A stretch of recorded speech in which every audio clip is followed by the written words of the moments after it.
at the key components of aggregate demand using a simple national income accounts identity. We will then link this discussion to the issue of business cycles or where the economy is relative to its potential. I may not do a whole lot of this, but I just want to give you a little bit of a feel for what kind of things people do. Because economic policy management is something that's done almost continuously, right? Every day, every week, the governor of the central bank wants to know, should we need to raise interest rates, lower interest rates? But the data on output is not available, on GDP is not available every week, okay, or every month. So when the data is not available, there are other things for which data is available which are linked to aggregate demand, okay, or linked to output.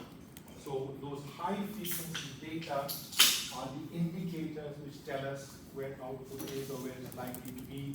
So when the data is not available for the full quarter and we need to make decisions within the quarter, then some indicators can be used, and that's you may have done some of this nowcasting as part of your courses, but let me come to that. Why do we want to analyze domestic demand?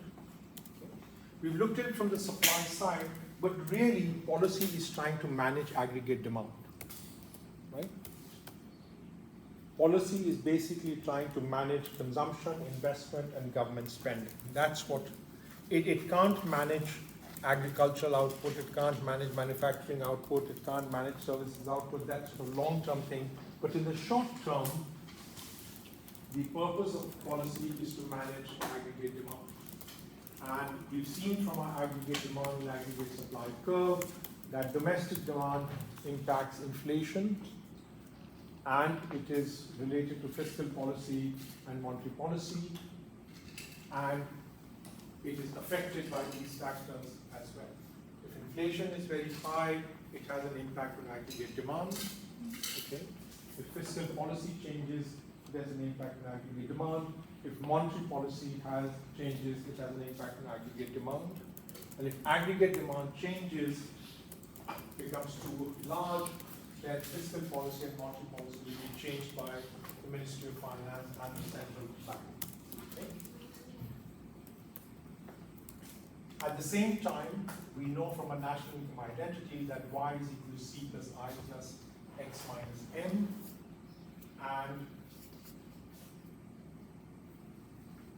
in the external accounts, that's where the x minus m are. There is a relationship between that and what is happening in the world and the exchange rate, which is the price of exports and imports. And the exchange rate also affects other kinds of flows in the current account, capital flows. If the exchange rate is depreciating or is very uncertain, then investors may not want to come into the economy. So there are large parts of the economy which are affected by the exchange rate. If the exchange rate depreciates, intermediate goods become more expensive. If intermediate goods are more expensive, production becomes more expensive. It changes demand as well.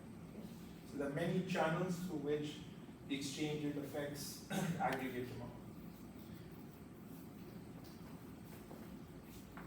And when we talk about aggregate demand, we talk about C, we talk about I. Okay. And the I, as we saw just now, has an impact on capital accumulation, the capital stock, and that has an impact on the capacity of the economy to produce in the future as well.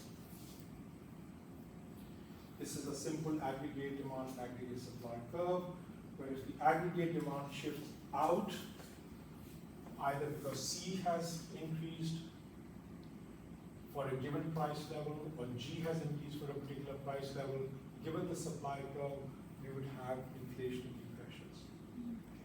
And if there are inflationary pressures, the way to reduce demand from a policy standpoint is to either tighten fiscal policy or tighten monetary policy.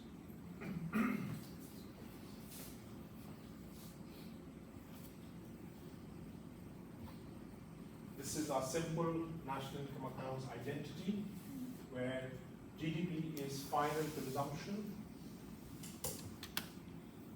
consumption on domestic goods, domestically produced goods, consumption of imported goods.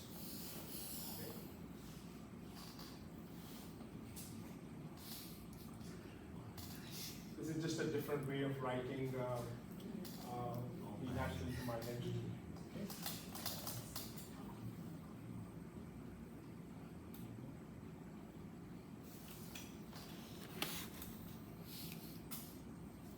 I don't know why. Okay, all right. This is just a national income identity that we're looking at. I don't know why there is N, I, C, I, M.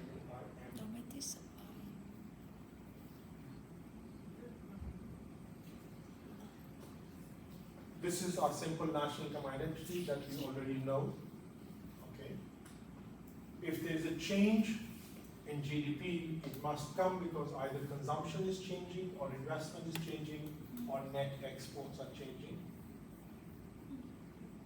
And when we divide both sides by GDP, we get this expression. If we divide, actually these should have time subscripts.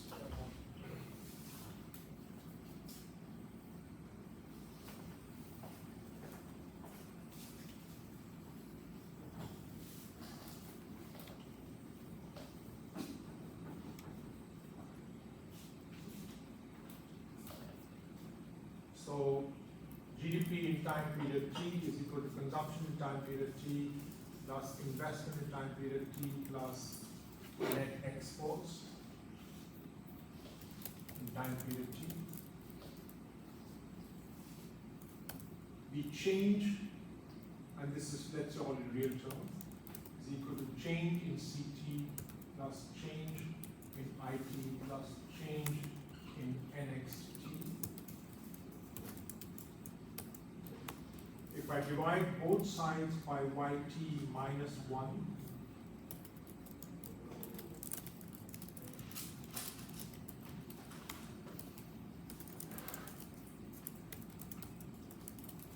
no problem, can be done. What if I multiply by CT minus 1 and divide by CT minus 1? No problem. And if I just divide by IT minus 1 and multiply by IT1, no problem. And what if I divide by NXT minus 1 and multiply by NXT minus 1, no problem. Everything is the same. What if I take CT minus 1 divided by YT minus 1 delta C T divided by CT minus 1, no problem.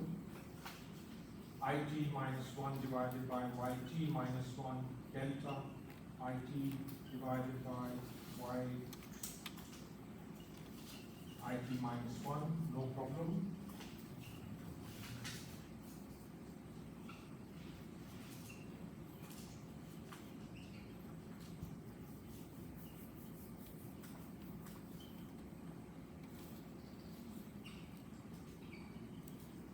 No problem.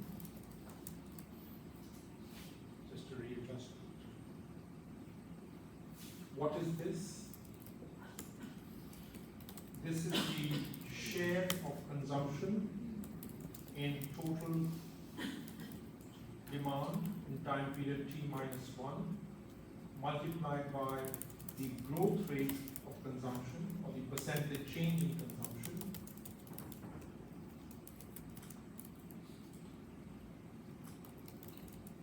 this is the share of investment in total demand in time period T minus 1 multiplied by the percentage change in investment. This is the share of net exports in time period T minus 1 multiplied by percentage change in net exports. And this is nothing but the percentage change in Y. So what have I done? using the national income identity, I've broken down the percentage change in output or demand into 3 components. And each of those components has 2 parts. The first part is the share, and the second part is the percentage change. I have decomposed the percentage change in aggregate demand into the contribution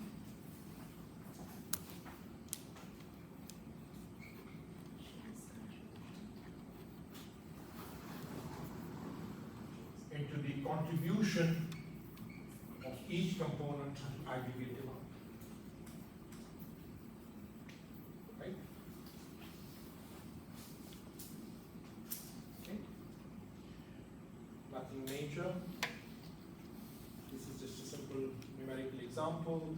We will do this for the case of Vietnam. If you look at the growth rate of Vietnam over the last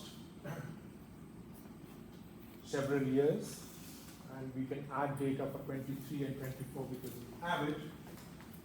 The black line is the percentage change in real GDP.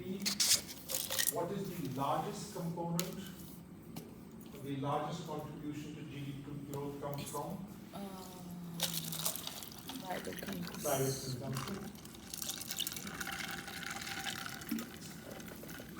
And remember that I told you that if we measure GDP from the demand side and the supply side, the number sometimes is different. And therefore, when we calculate GDP from the demand side, we add another item here, which is statistical discrepancy, and sometimes it can be large. So we can decompose. So this whole thing minus this is real GDP growth. This is negative. The contribution of net exports here is negative, which means exports of goods and services are less than the imports of goods and services. The percentage change, this share is always positive, but this number can be positive or negative, right? Percentage change in net exports. So these contributions can be positive, negative. Private consumption seems to always have a positive contribution. Public consumption expenditure always has a positive contribution. Capital formation could be negative or positive. In the case of Vietnam, it's always been positive. Net exports sometimes have a positive contribution, sometimes they have a negative contribution, depending upon which way the current account surplus in Vietnam is moving. And the statistical discrepancy is sometimes positive, sometimes it's negative.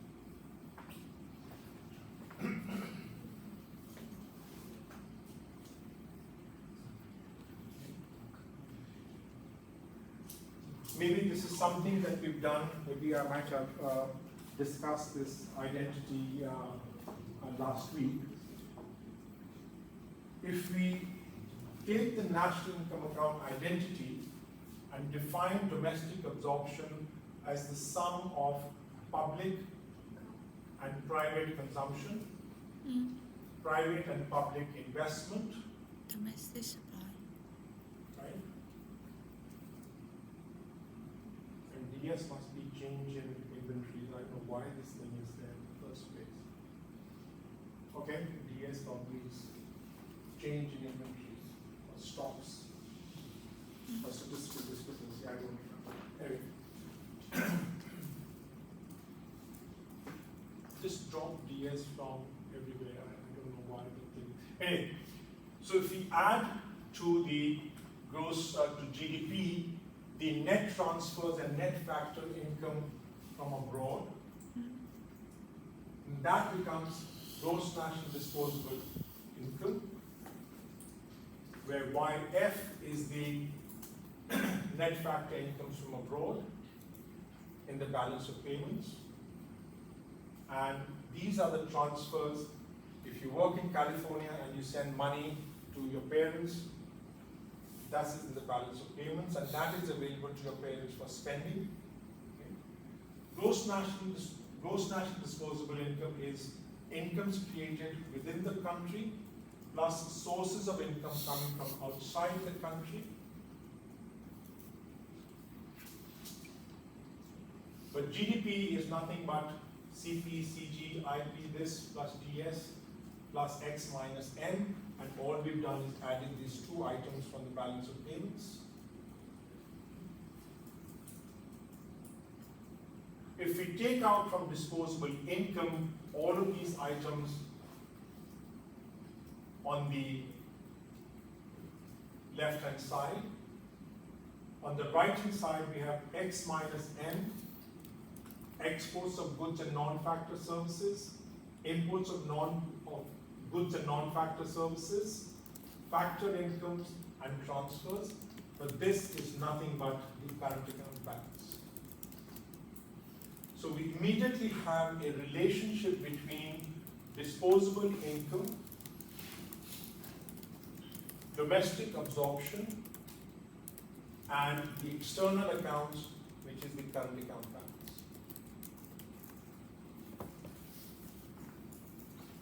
Okay? Current account, yeah.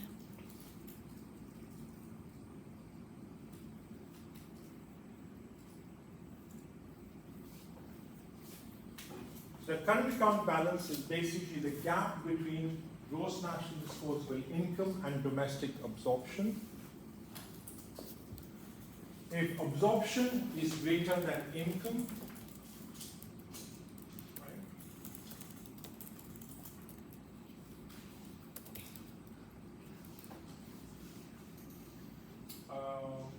go back to the previous slide. And that's something that should be more clear. The only thing that you can do with your consumption, with your income, is either to consume it or save it. Right? So this minus this, income minus consumption, has to equal savings. If I have $10 in income, if I spend $6, what is the other $4? It's my savings. So income minus consumption, which is this amount, I think this, if you just drop it, don't worry about it. Then you have this is savings, this is investment.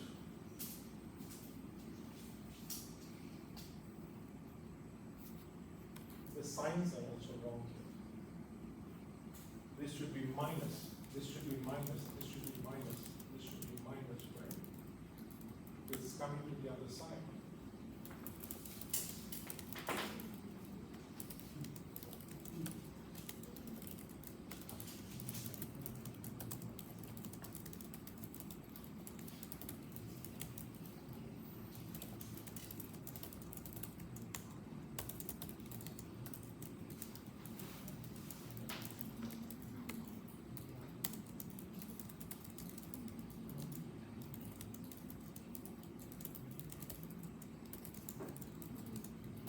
This is much better, okay? Just make those small changes.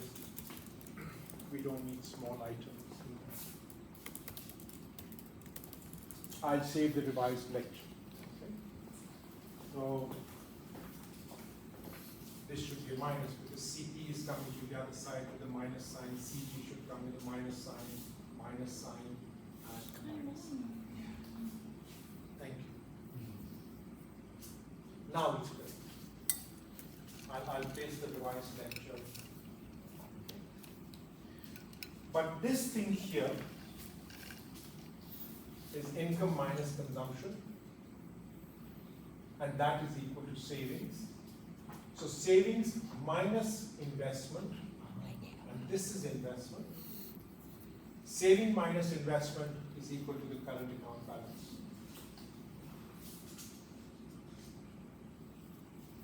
Which is what we have here. Correct? Yes. Okay. Now, if absorption is greater than disposable income, the current account balance is going to be negative. Right? If there's a current account deficit, it means that saving is less than investment. If there's a current account surplus, it means income is greater than absorption.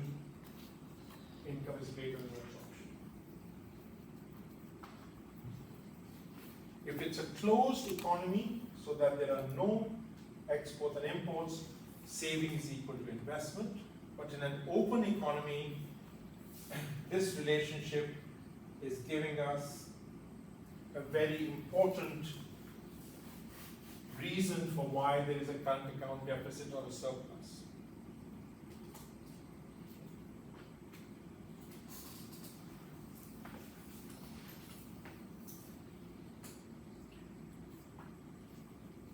Consumption and investment are the two most important components of GDP. In fact, private consumption is typically the largest component of GDP, and they are important for understanding economic cycles, and this is something that we really want to focus on. And at the same time, they have important implications for long-term behavior. What you consume today, right, affects what you save today. What you save today can be invested, and if it's invested, it creates opportunities for growth in the future. Okay? So your intertemporal, so consumption is, in that sense, an intertemporal decision. In your DSGE model, what do? You have an infinitely lived representative consumer who's trying to maximize consumption, the sum of consumption over the infinite horizon. Okay, CT plus CT plus 1, discounted, blah, blah, blah, blah, blah, utility function, blah, blah, blah, right? And then you have a budget constraint. Or you have an intertemporal budget constraint.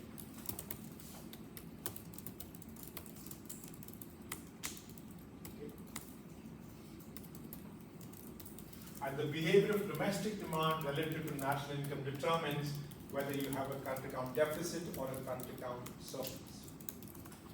So a government which is interested in domestic stability or internal balance is interested in growth and stability and low inflation.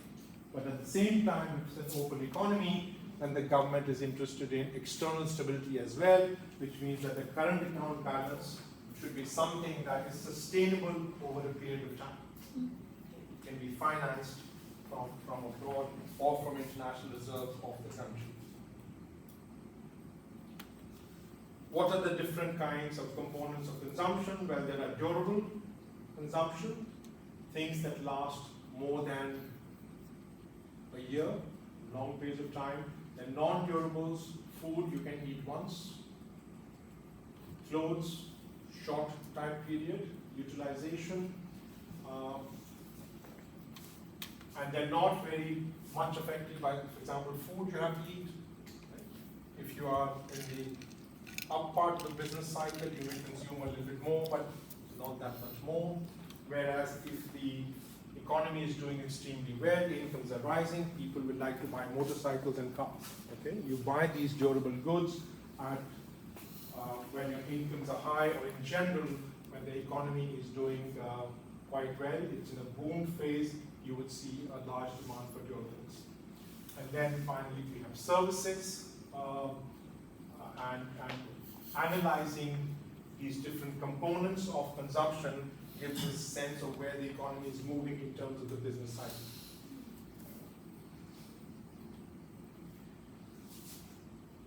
So to ask what consumption is doing, where consumption is, we have to look at, of course, disposable income, current disposable income, future incomes. In your DSGE model, your consumption in any given time period depends upon the beginning, the assets that you have, and assets that you're going to accumulate in the future, and your future incomes. Your intertemporal constraint has your income in time period t plus 1 keep going to infinity. So the correspondence of what we're saying here to your DSGE model and temporal model is current income and your future income, which you don't know today, therefore is expected future income. If you're uncertain about your future incomes, you will be cautious about what you consume today, you would like to save more, you will have precautionary savings, and therefore consumption will be less.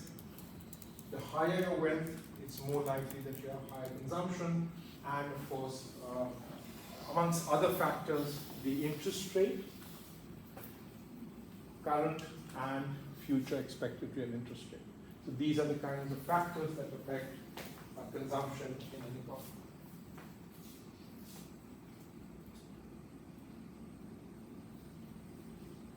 What are the other determinants of consumption?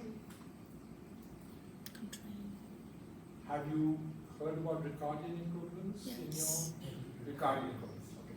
So the pattern of government taxation affects consumption. If the government is going to raise taxes, if the government reduces taxes today, the idea that it has an intertemporal budget constraint, it's going to raise taxes tomorrow, and therefore the distribution of taxes between today and tomorrow has no impact on consumption behavior.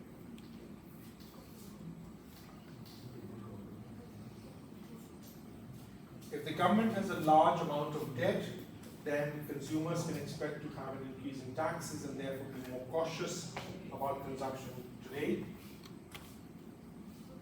Okay. And the whole idea for consumers is to smooth their consumption over their life cycle.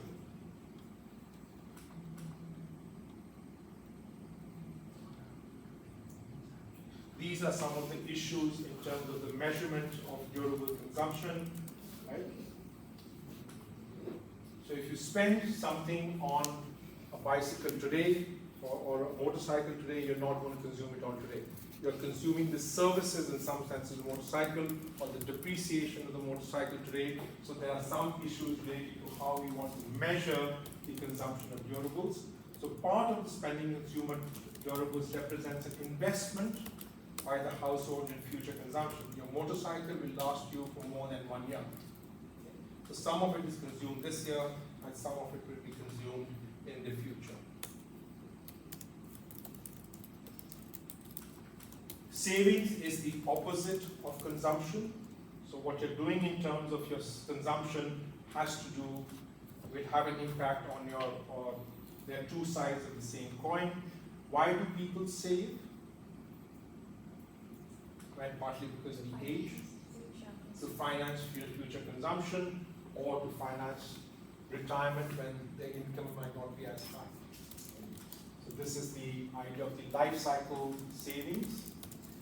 Private savings also help to protect against unexpected loss of future income. So this is precautionary savings.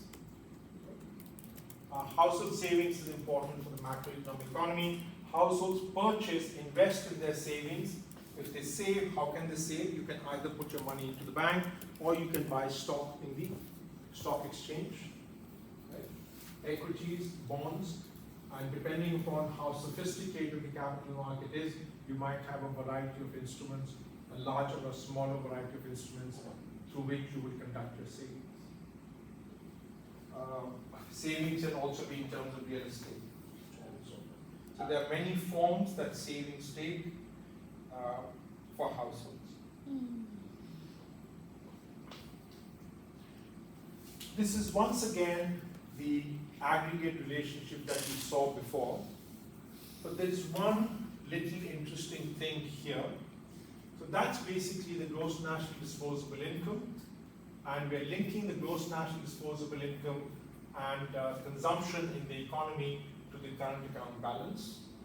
But here, in addition, the saving and investment, we're breaking it down into private savings and government savings, and we're breaking down the I into private investment and government investment. This is relating to the behavior of households. This is relating to the behavior of the government. So here we're saying that what happens in the external accounts of the economy is very closely related to private sector behavior and the behavior of the government. If you have a current account surplus, if this number is, put it this way, if this number is positive and this number is positive, this number will be positive. If the budget is running a surplus and private individuals are saving a lot compared to their investment, you will have a current account surplus. If the government is running deficits and the private sector is also has a low savings relative to their investment, you will have a current account deficit. If one of these is positive and one of these is negative, this can be positive or negative. In the case of the US, this is negative, this is negative, and you have a negative current account deficit. You have a negative current account, you have current account deficits. In the case of China, this is either small or small negative. This is a big positive, and therefore China runs current account surpluses. What happens in Vietnam? Depend. But current, just recently, some years ago, in the past. Recent years there's been a surplus. Most of the time, in the case of Vietnam, there are budget deficits. Yeah. But this number is sometimes positive, sometimes negative, Yeah. which means that this number is positive or negative depending on different years.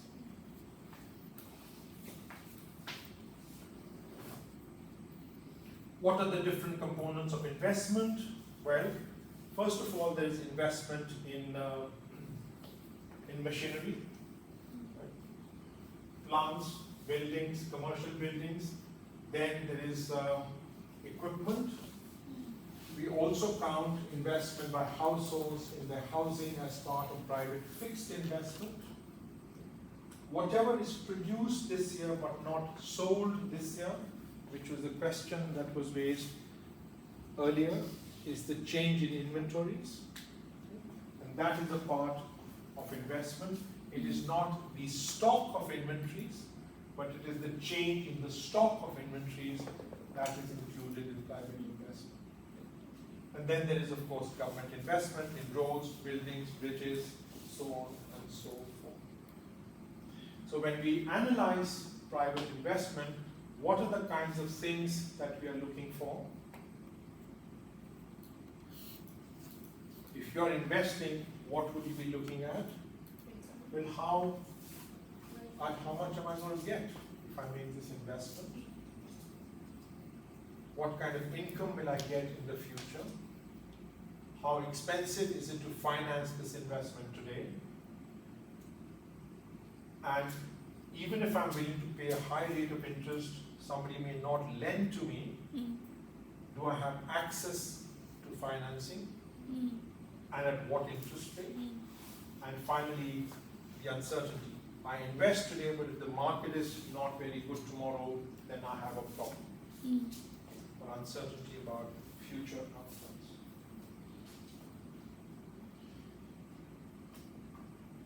This is something that we've already seen. I'm not going to repeat it. This is the relation between the capital stock and investment.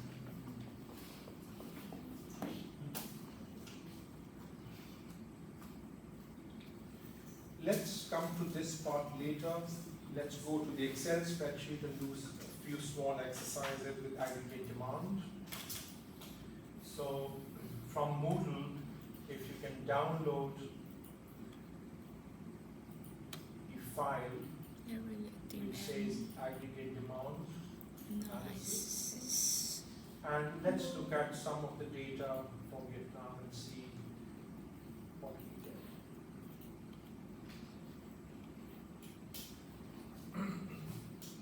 The first sheet of the file should look like this.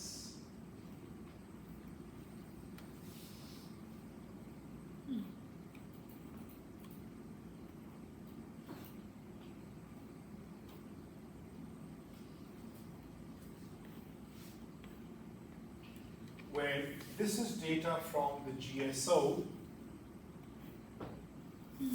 on aggregate demand, on output, and the components of demand. This is real GDP because this is in constant 2010 prices. We have data on total consumption, We have data on consumption by households. This is the CP. We have data on consumption by public sector, CG. We have data on capital formation, I. But we do not have a breakdown of the I into IP and IG. We have data on fixed capital formation. So this is the I. Sorry, this is the I. This is the investment in machinery, plant, building, whatever. This is the changes in stocks. And finally, we have data on X minus N. And because the data from the demand side and the supply side don't match up, we have the statistical discrepancy. So when you add the C and the I and the N minus X, you will not get this number. You will also have to add in this number to get this number. Because this is the GDP calculated from the supply side. We don't have data for Vietnam on a quarterly basis from the demand side. Okay? Yeah. The NSO does not produce data. For the other countries that you will probably work on Thailand or Malaysia or Australia or the US, remember we went to the Bureau of Economic Analysis for the US and you saw data on all of those different things. You had data on, you can find data on a quarterly basis for the US, for example. So what do we do? How should we break this data down into some kind of a quarterly series?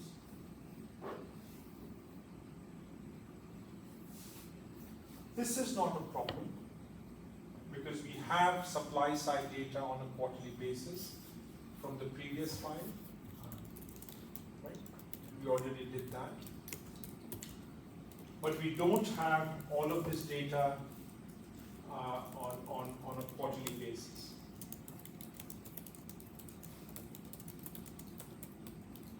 So if we broke this data down into a quarterly set of numbers, can we somehow distribute these numbers into the different quarters?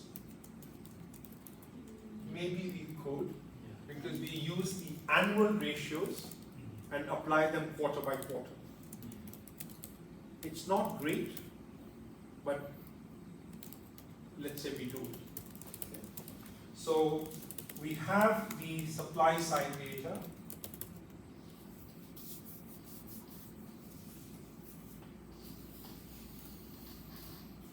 And let's look at the supply side data first. Maybe we've already done some of these things before, but that's fine. Okay. So once we have the supply side data and we have the annual data in terms of demand. Okay. So this is the data that you saw in the first sheet, but it now has 3 parts. The first part is real GDP and the components of demand, consumption, household consumption, government consumption, capital formation, fixed capital formation, changes in inventories, net exports, and statistical disturbance. C plus I plus X minus M. In each of these years, we can find out the share of each of these components in GDP.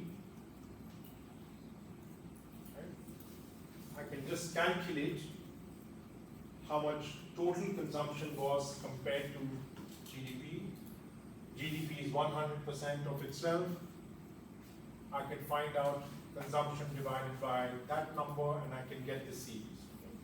So I can find out the share of the components of demand in GDP by just using a percentage and as a share. So I can calculate these things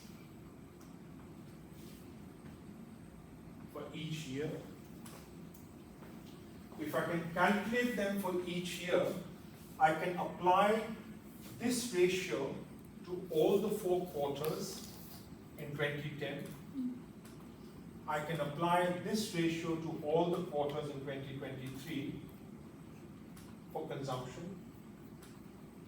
And in that way, I can create a quarterly series for consumption, quarterly series for investment, and a quarterly series for N minus X.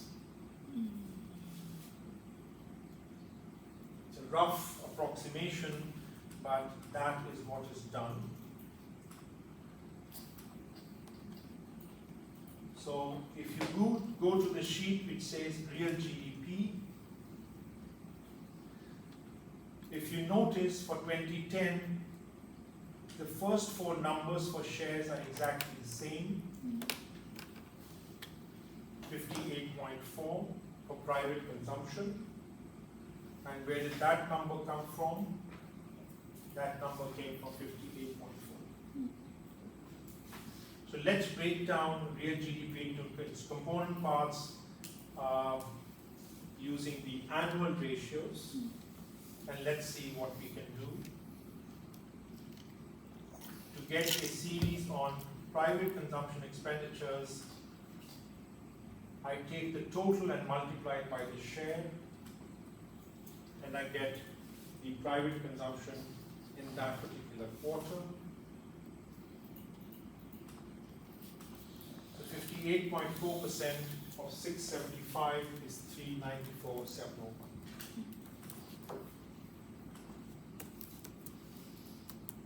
So based on the assumption that private consumption expenditures during the 4 quarters are the same percentage of real GDP, I'm creating this series. Now it may or may not be correct, right? Because during TED in the first quarter, maybe consumption is a larger share of GDP. There is more consumption in the first quarter, there is less consumption in the other 3 quarters. But I don't know anything more, so I'm going to stay with a very simple assumption. And once I do that, I have a series on private consumption expenditures. I can similarly fill in all these other columns. So go ahead and use the formula at the top to fill in and create a quarterly series for government expenditures.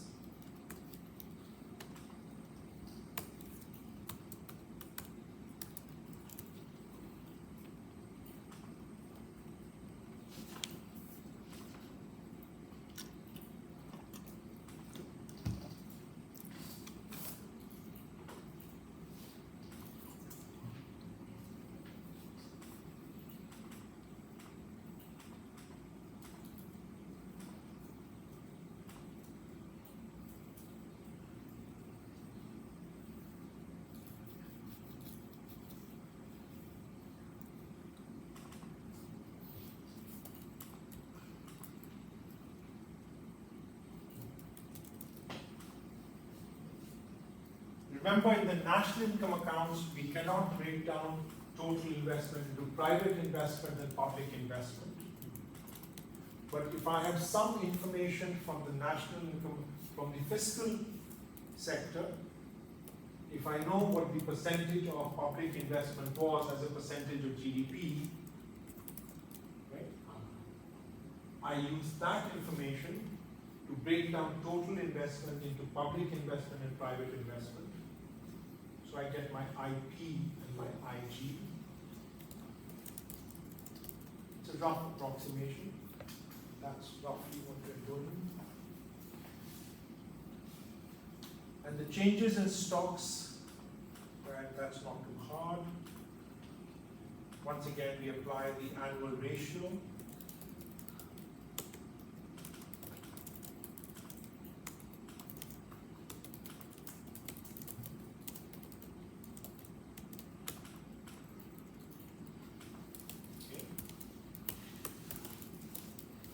Now, in the national income accounts, I have only net exports. I don't have exports and imports separately. But in my balance of payments, I have exports and imports separately. So if I have my national income accounts number, and if I have either exports or imports from the balance of payments, I can break it down, my net exports, into the two components, X minus M. Right? That's what roughly happened here.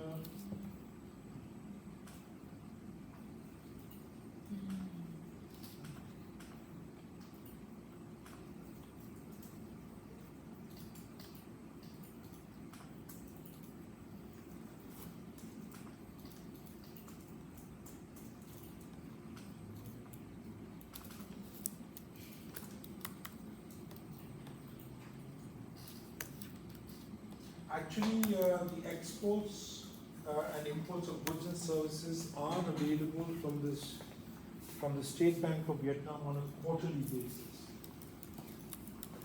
But here I'm just using the ratio for the whole year.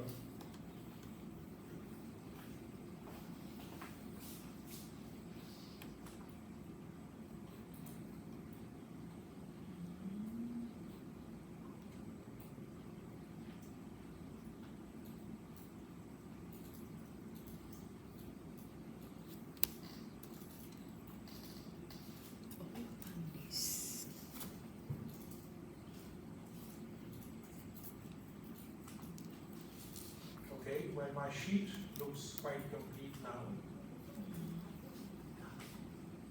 Right?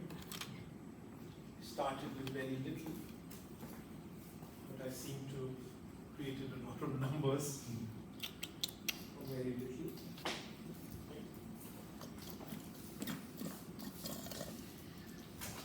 So in the next sheet, we've collected all the shares by GDP.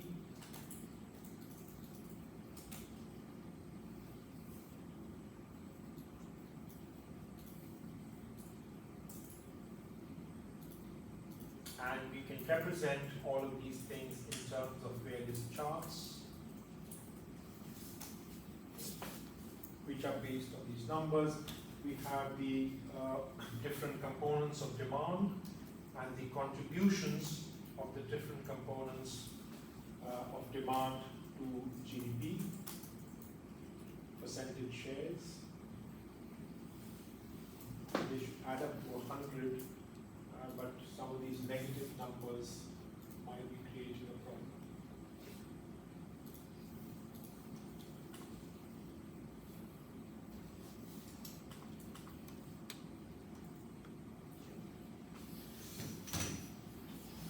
We are also able to take averages and say, as we've already seen, that private consumption is the largest component of GDP. Capital formation, in the case of Vietnam, is the second largest component of GDP. Then there is government consumption, and then these are averages over different time periods.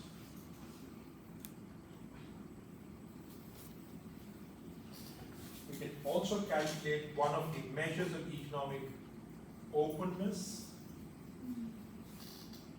that are typically a lot of people use, which is the share of imports and exports as a percentage of GDP.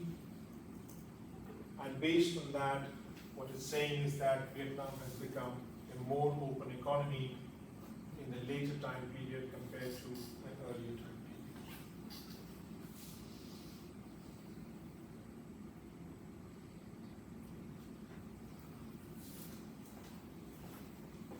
So we know these shares.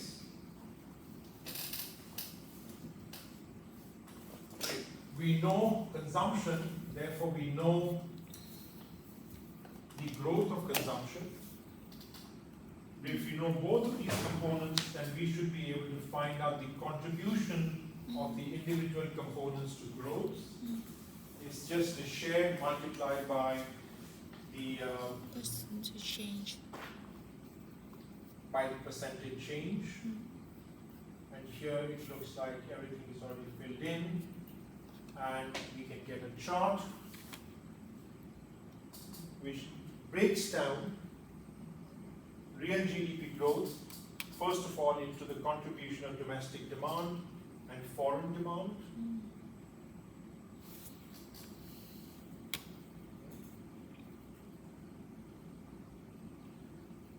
And then on the right-hand side, breaks it down into consumption and investment.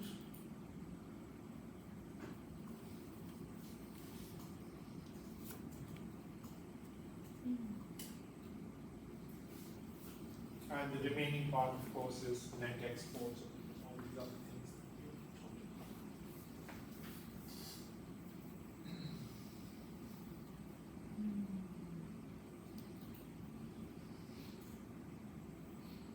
We can also look at the contribution of different parts of consumption, public consumption and private consumption. All of those sheets are filled in, and the charts tell us, as we know already, that private consumption is a larger share of GDP compared to public consumption.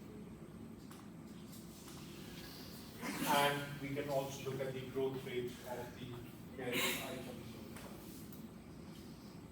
And finally, we can do the same analysis for investment to see what is a big contributor to GDP growth, to GDP, and obviously private sector is a big contributor to investment. For a long time, this is an economy in which the private sector has been the dominant moving factor, and this includes both the domestic investors and FDI.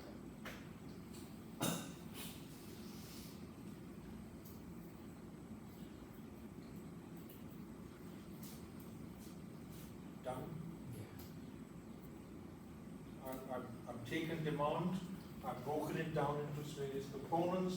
I've said there's a relationship between what is happening in the economy vis-a-vis the external sector, domestic demand, foreign demand, what are the different components of consumption, durable consumption, non-durable consumption. I've looked at investment, I've looked at fixed capital investment, inventories, so on and so forth. I've looked at all the different factors that affect these different components of demand. Okay. I've broken down demand into different components and looked at the sources of growth from a demand side. Okay. And most of all, there was no data, I just made up some data. Right? I just created some data using some simple assumptions. You can agree with my assumptions, not agree with my assumptions, but that's okay. I created a lot of data. There it is. Let's take a quick 5-minute break, and then I'll finish the lecture on aggregate demand, and I will move to inflation.